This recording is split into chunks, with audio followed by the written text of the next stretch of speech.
ne parle plus, puis elle monitore à droite, à gauche, à gauche, à droite.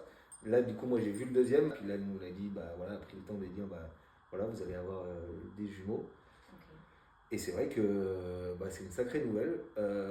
Alors, il y a la première nouvelle, elle est hyper intense, hyper positive, parce que ça fait 3 ans qu'on attend et qu'on est dans ce parcours et qu'on va avoir un enfant. Et en plus, on va en avoir un, on va en avoir deux. C'est une explosion de bonheur.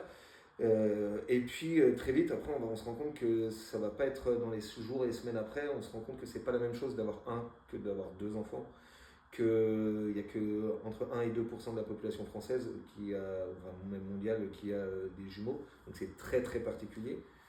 Qu'il y a le rêve, le fantasme des jumeaux et tout, et puis il y a la vraie vie. Qu'il y a des associations pour les parents de jumeaux. Pourquoi? Bah, parce qu'il faut en parler, parce que c'est pas facile. Ah, ok, on en est là.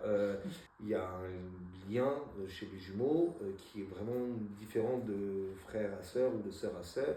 C'est des vrais ou des faux jumeaux.